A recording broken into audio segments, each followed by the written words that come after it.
Hello everyone welcome back to it's my lifestyle blogs. ಇದು Sunday morning so every day ಸ್ವಲ್ಪ ಬೇಗನೆ ಎದ್ದೇಳ್ತೀನಿ. So morning ಎದ್ದ ತಕ್ಷಣ thyroid ಟ್ಯಾಬ್ಲೆಟ್ನ ತಗೊಂಡು ಡೇನ ಶುರು ಮಾಡ್ತೀನಿ. ಸೊ ಹಾಗೆ ಹೊರಗಡೆ ಎಲ್ಲ ಕ್ಲೀನ್ ಮಾಡಿಬಿಟ್ಟು ರಂಗೋಲಿನ ಬಿಡಿಸ್ಬಿಟ್ಟು ನನ್ನ ಡೈಲಿ ರೊಟೀನ್ನ ಸ್ಟಾರ್ಟ್ ಮಾಡ್ತೀನಿ. ಸೊ ನಾನು ಸ್ವಲ್ಪ ಪಿ ಸಿ ಒ ಎಸ್ ಮತ್ತು ಪಿ ಸಿ ಒ ಡಿ ಲೈಫ್ ಸ್ಟೈಲ್ನ ಲೀಡ್ ಮಾಡ್ತಿರೋದ್ರಿಂದ ಸ್ವಲ್ಪ ಬೇಗನೆ ಎದ್ದು ಹೊರಗಡೆ ಹೋಗ್ತೀನಿ.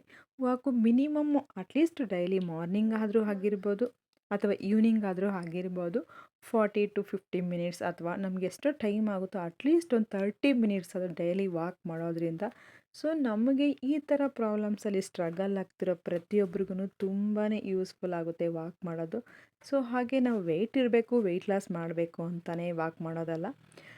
ಡೈಲಿ ನಮ್ಮ ಬಾಡಿ ಆ್ಯಕ್ಟಿವ್ ಆಗಿರಬೇಕು, ಪ್ರತಿದಿನ ನಾವು ಆ್ಯಕ್ಟಿವಾಗಿ ಕೆಲಸಗಳು ಮಾಡ್ಕೋಬೇಕು ಅಂತಂದರೆ ಪ್ರತಿದಿನ ಅಟ್ಲೀಸ್ಟ್ ಒಂದು 20-30 ನಿಮಿಷ ಡೈಲಿ ವಾಕ್ ಮಾಡ್ಕೋಬೇಕು.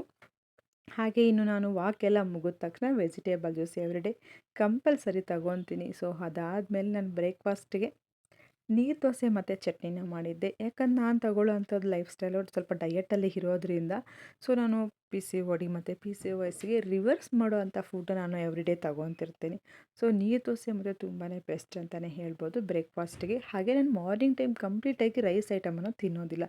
ಸೊ ತುಂಬಾ rare, at least weekly 1 day or 2 days ಅಷ್ಟೇ ರೈಸ್ ಐಟಮ್ನ ತೊಗೊತೀನಿ ಅಷ್ಟೇ ಮಾರ್ನಿಂಗಲ್ಲಿ. ಇನ್ನು ಎವ್ರಿಡೇ ಹೆಲ್ದಿ ಫುಡ್ಡು. ಸೊ ನಿಮ್ಗೇನಾರು ಆ ಥರ ಬೇಕು ಅಂತಂದರೆ ನನಗೆ ಕಮೆಂಟ್ನ ಮಾಡಿ, ಪಿ ಸಿ ಒ ಎಸ್ ಮತ್ತು ಪಿ ಸಿ ಒ ಡಿ ಲೈಫ್ ಸ್ಟೈಲ್ನ ಮಾಡಿ ಅಂತಂದರೆ ಸೊ ಅದನ್ನೇ ನಾನು ಕಂಟಿನ್ಯೂಸ್ ಬ್ಲಾಗ್ಸಲ್ಲಿ ಮಾಡ್ಕೊಂಡು ಹೋಗ್ತೀನಿ. ಹಾಗೆ ಫ್ರೆಂಡ್ಸ್, ವಿಡಿಯೋ ನೋಡ್ತಿರೋ ಪ್ರತಿಯೊಬ್ಬರು ನನ್ನ ಚಾನಲ್ನ ಸಬ್ಸ್ಕ್ರೈಬ್ ಮಾಡ್ಕೊಳ್ಳಿ, ನನ್ನ ಚಾನಲ್ಗೆ ಸಪೋರ್ಟ್ ಮಾಡಿ. ನಾನು ಇನ್ನೂ ಹೊಸ ಚಾನಲ್ ಸ್ಟಾರ್ಟ್ ಮಾಡ್ತಿರೋದು. ಸೊ ಕೆಲವೊಂದೆಲ್ಲ ವೀಡಿಯೋಸಲ್ಲಿ ಮಿಸ್ಟೇಕ್ ದಯವಿಟ್ಟು ಕ್ಷಮೆ ಇರಲಿ. ಹಾಗೆ ಇವತ್ತು ಮಧ್ಯಾಹ್ನದ ಊಟಕ್ಕೆ ಸ್ವಲ್ಪ ಎಗ್ ಕರ್ರಿ ಮಾಡ್ಕೊಳ್ಳೋಣ ಅಂತ ಎಗ್ ಕರ್ರಿ ಮಾಡ್ಕೊತಿದ್ದೀನಿ. ತುಂಬಾ ಸಿಂಪಲ್ಲು, ಅಷ್ಟೇ ಟೇಸ್ಟಿಯಾಗಿಯೇ ಇರುತ್ತೆ. ಸೊ ಇದನ್ನು ಮಾಡ್ಕೊಳ್ಳಿಕ್ಕೆ ನಾನು ಮೊದಲಿಗೆ ಮೊಟ್ಟೆ ಒಂದು 3ನ ಬೇಯಿಸ್ಕೊಂಡು ಇಟ್ಕೊಂಡಿದ್ದೀನಿ. ಮತ್ತು ಇದಕ್ಕೆ ಮಸಾಲ ರುಬ್ಕೊಳ್ಳಿಕ್ಕೆ ಒಂದು ಮಿಕ್ಸಿ ಜಾರ್ಗೆ ಕೊಬ್ಬರಿ, ಅದಕ್ಕೆ ಚಕ್ಕೆ ಮತ್ತು ಲವಂಗ, ಸ್ವಲ್ಪ ಬೆಳ್ಳುಳ್ಳಿ, ಖಾರದ ಪುಡಿ, ಧನಿಯಾ ಪುಡಿ, ಸ್ವಲ್ಪ ಅರಿಶಿನ ಇಷ್ಟೆಲ್ಲ ಸೇರಿಸ್ಕೊಂಡು ಸ್ವಲ್ಪ ತರಿಯಾಗಿ ಪೌಡ್ರ್ ಮಾಡಿ ಇಟ್ಕೊಂಡ್ಬಿಟ್ಟು ಈಗ ಈಗ ಅದನ್ನು ಮೊಟ್ಟೆ ಫ್ರೈ ಮಾಡ್ಕೊಳ್ಳಿಕ್ಕೆ ಒಂದು ಕಡಾಯಿಗೆ ಆಯಿಲು, ಸಾಸಿವೆ, ಕರಿಬೇವು ಹಾಗೆ ಈರುಳ್ಳಿ ಸೇರಿಸ್ಕೊಂಡು ಫ್ರೈ ಮಾಡ್ಕೊಳ್ಳೋಣ. ನಮಗೆ ಯಾರೆಲ್ಲ ಈ ಪಿ ಸಿ ಒ ಎಸ್ ಮತ್ತು ಪಿ ಸಿ ಒ ಡಿ ಈ ಥರ ಪ್ರಾಬ್ಲಮ್ ಇದೆ ಅಂದರು ಪ್ರತಿದಿನ ಎಗ್ ಅನ್ನೋದು ಕಂಪಲ್ಸರಿ ತೊಗೋಬೇಕು. ಮಾರ್ನಿಂಗ್ ಆದರೂ ಆಗಿರ್ಬೋದು ಅಥವಾ ಆಫ್ಟರ್ನೂನ್ ಬ್ರೇಕ್ಫಾಸ್ಟಲ್ಲಿ ಮತ್ತು ಲಂಚಲ್ಲಿ ಮಾತ್ರ ಎಗ್ನ ಇನ್ಕ್ಲೂಡಿಂಗ್ ಮಾಡ್ಕೋಬೇಕು. ಯಾವುದೇ ರೀತಿ ಡಿನ್ನರಲ್ಲಂತೂ ಎಗ್ನ ಇನ್ಕ್ಲೂಡಿಂಗ್ ಮಾಡ್ಕೋಬಾರ್ದು. ಎಗ್ನ ಇನ್ಕ್ಲೂಡಿಂಗ್ ಮಾಡ್ಕೋಬೇಕು ಅಂದರೆ ಕ್ರಂಬಲ್ಸ್ನ ಯೂಸ್ ಮಾಡ್ಕೋಬೇಕಾಗುತ್ತೆ ಅಷ್ಟೇ. ಸೊ ಯಾಕಂದ್ರೆ ನಾವು ನೈಟ್ ಟೈಮ್ ಏನಾದರೂ ಲೈಟಾಗೆ ತಿನ್ಕೋಬೇಕು. ಹಾಗೆ ಸ್ವಲ್ಪ ಬೇಗನೆ ತಿನ್ನೋದ್ರಿಂದ ನಮಗೆ ಅದು ತುಂಬಾ ಹೆಲ್ಪ್ ಆಗುತ್ತೆ. ಎಗ್ ಅನ್ನೋದು ನಮಗೆ ಫರ್ಟಿಲಿಟಿಗೆ ತುಂಬಾ ಹೆಲ್ಪ್ ಆಗುತ್ತೆ. ತುಂಬ ಪ್ರೋಟೀನ್ ಇರೋ ಎಗ್ ಆಗಿರೋದ್ರಿಂದ ಸೊ ನಮಗೆ ಪಿ ಸಿ ಒ ಎಸ್ ಮತ್ತು P C O D reverse ಮಾಡಲಿಕ್ಕೆ ಅದಂತೂ ತುಂಬಾ ಬೆಸ್ಟ್. ಕಂಪಲ್ಸರಿ ತಗೋಬೇಕಾಗಿರೋ ಫುಡ್ ಅಂದರೆ ಅದು ಎಗ್ ಅಂತಲೇ ಹೇಳ್ಬೋದು. ಸೊ ಹಾಗೆ ಇನ್ನು ಮುಂದೆ ಬರ್ತಾ ವೀಡಿಯೋಸಲ್ಲಿ ನಿಮಗೆ ತಿಳಿಸ್ಕೊಡ್ತೀನಿ ಯಾವುದೆಲ್ಲ ಫುಡ್ ತಗೋಬೇಕು ಅಂತ. ನಮ್ಮ ಲೈಫಲ್ಲಿ ಸ್ಮಾಲ್ ಚೇಂಜಸ್ ಮಾಡ್ಕೊಬಂದರೆ ಯಾವುದೇ ರೀತಿ ಪ್ರಾಬ್ಲಮ್ ನಮಗೆ ಹೆಚ್ಚಲ್ಲ. ಬಟ್ ಏನಂತಂದರೆ ನಾವು ಏನು ತಗೊತೀವಿ ಅದು ನಮಗೆ ತಿಳಿದಿರಬೇಕು.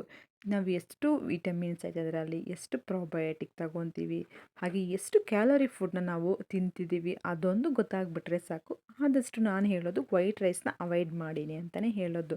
ಸೊ ಹಾಗೆ ಯಾಕಂದರೆ ವೈಟ್ ರೈಸ್ ತಿನ್ನೋದು ತುಂಬಾ ಪ್ರಾಬ್ಲಮ್ಸ್ ಇದೆ. ಬಟ್ ಲಿಮಿಟಾಗಿ ತೊಗೋಬೇಕು. ನಾವು ಯಾವುದೇ ರೀತಿ ಮಿಲ್ಲಲ್ಲಿ ಅಥವಾ ಡಿನ್ನರಲ್ಲಿ ತೊಗೊತೀವಿ ಅಂದರೆ ಅದಕ್ಕೆ ಸ್ವಲ್ಪ ಲಿಮಿಟಾಗಿ, ಸೊ ಅದಕ್ಕೆ ಅಡಿಷ್ನಲ್ಲಾಗಿ ಏನು ತೊಗೋಬೋದು ಅನ್ನೋದನ್ನು ನಾನು ಮುಂದೆ ವೀಡಿಯೋಸಲ್ಲಿ ಹೇಳ್ತಾ ಹೋಗ್ತೀನಿ. ಹಾಗೆ ನಿಮ್ಗೆ ಆ ಥರ ಬೇಕು ರೆಸಿಪೀಸು ವಿತೌಟ್ ರೈಸ್ ಆಗಿರ್ಬೋದು, ಸೊ ಯಾವ ರೀತಿ ಹೆಲ್ದಿಯಾಗಿ ಫುಡ್ಡು ಬೇಕು ಅಂತಂದರೆ ಕಮೆಂಟ್ನ ಮಾಡಿ. ಸೊ ನೆಕ್ಸ್ಟ್ ವೀಡಿಯೋಸಲ್ಲಿ ಆಲ್ಮೋಸ್ಟ್ ಅಂದರೆ ಡೈಲಿ ಲೈಫ್ ಸ್ಟೈಲ್ ಬಗ್ಗೆ ನಿಮಗೆ ತಿಳಿಸ್ಕೊಡ್ತಿರ್ತೀನಿ. ಸೊ ಎಗ್ ಫ್ರೈ ಅಂತೂ ಆಫ್ಟರ್ನೂನ್ಗೆ ಎಗ್ ಫ್ರೈ ಮತ್ತು ಇದಕ್ಕೆ ನಾನು ರೆಡ್ ರೈಸ್ನ ಮಾಡ್ಕೊಂಡಿದ್ದೀನಿ. ರೆಡ್ ರೈಸ್ ಮತ್ತು ಎಗ್ ಫ್ರೈ ಸೂಪರಾಗಿರುತ್ತೆ. ಹಾಗೆ ವೈಟ್ ರೈಸ್ ಜೊತೆಗೂ ಮಾಡ್ಕೊಂಡು ತುಂಬಾ ಟೇಸ್ಟಿಯಾಗಿರುತ್ತೆ. ಸೊ ಈರುಳ್ಳಿ ಎಲ್ಲ ಫ್ರೈ ಆದಮೇಲೆ ಸ್ವಲ್ಪ ಟೊಮೊಟೊ ಹಾಕಿಬಿಟ್ಟು ಫ್ರೈ ಮಾಡಿಕೊಂಡು ಅದಕ್ಕೇ ನಾವು ಮೊದಲೇ ನಾನು ಗ್ರೈಂಡ್ ಮಾಡಿಟ್ಟಂಥ ಮಸಾಲ ಪೌಡರ್ ಆಯ್ತಲ್ಲ ಅದನ್ನು ಸೇರಿಸ್ಕೊಂಡ್ಬಿಟ್ಟು ಸ್ವಲ್ಪ ನೀರು ಹಾಕಿಬಿಟ್ಟು ನಮಗೆ ಎಗ್ ಕರ್ರಿಗೆ ಸ್ವಲ್ಪ ಬೇಕಾದಷ್ಟು ವಾಟರ್ನ ಸೇರಿಸ್ಕೊಂಡ್ಬಿಟ್ಟು ಚೆನ್ನಾಗಿ ಮಿಕ್ಸ್ ಮಾಡಿಕೊಂಡು ರುಚಿಗೆ ತಕ್ಕಷ್ಟು ಉಪ್ಪು ಹಾಕ್ಕೊಂಬಿಟ್ಟು ಕುದಿಸ್ಕೋಬೇಕು. ಇನ್ನೇನು ಬಾಯ್ಲ್ ಮಾಡಿಟ್ಟಂಥ ಎಗ್ನ ಈ ಥರ ಕಟ್ ಮಾಡ್ಕೊಂಡಾರು ಹಾಕ್ಕೋಬೋದು, ಇಲ್ಲ ಹಾಗೆ ಆದರೂ ಹಾಕ್ಕೋಬೋದು. ಇದನ್ನು ಚೆನ್ನಾಗಿ ಮಸಾಲೆ ಎಲ್ಲ ಕುದಿ ಬರೋ ಟೈಮಲ್ಲಿ ಹಾಕ್ಕೊಂಡ್ಬಿಟ್ಟು ಚೆನ್ನಾಗಿ ಒಂದು 10 ರಿಂದ 15 ನಿಮಿಷ ಕುದಿಸ್ಕೊಂಡ್ರೆ ಒಂದು ಸಿಂಪಲ್ ಆ್ಯಂಡ್ ಸೂಪರಾಗಿರೋವಂಥ ಎಗ್ ಮಸಾಲ ಅಥವಾ ಎಗ್ ಫ್ರೈ, ಎಗ್ ಕರ್ರಿ ಏನು ಬೇಕಾದ್ರೂ ಹೇಳ್ಬೋದು. ಅಷ್ಟು ಟೇಸ್ಟಿಯಾಗಿರುವಂಥ ಎಗ್ ಮಸಾಲ ರೆಡಿಯಾಗುತ್ತೆ. ಇದು ತುಂಬಾ ಸಿಂಪಲ್ಲು, ಟೇಸ್ಟ್ ಅಂತೂ ತುಂಬಾ ಚೆನ್ನಾಗಿರುತ್ತೆ. ನಾವು ಏನೇ ಕುಕ್ ಮಾಡಿದ್ರೂ ಆಯಿಲ್ನ ಸ್ವಲ್ಪ ಲಿಮಿಟಾಗಿ ಬಳಸಬೇಕಷ್ಟೆ. ಆಯಿಲು ಲಿಮಿಟಾಗಿ ಬಳಸ್ಕೊಂಡ್ರೆ ಪ್ರತಿಯೊಂದು ಅಡುಗೆನೂ ಹೆಲ್ದಿಯಾಗಿಯೇ ಇರುತ್ತೆ. ನಾವು ಮಾಡೋ ಅಂಥದ್ದು ಏನೇನು ವೆಜಿಟೇಬಲ್ಸ್ ಎಲ್ಲ ಆಲ್ಮೋಸ್ಟು ಪ್ರಿಪೇರ್ ಮಾಡಬೇಕಾದ್ರೆ ಸ್ವಲ್ಪ ವೆಜಿಟೇಬಲ್ಸ್ ಎಲ್ಲ ಆ್ಯಡ್ ಮಾಡ್ಕೋಬೇಕಷ್ಟೆ. ಸೊ ಆ ಥರ ವೆಜಿಟೇಬಲ್ಸ್ ಎಲ್ಲ ಎವ್ರಿ ಡೇ ತಿನ್ನೋದ್ರಿಂದ ನಿಮಗೆ ತುಂಬಾ ಹೆಲ್ಪ್ ಆಗುತ್ತೆ ಹೆಲ್ತ್ಗಂತೂ.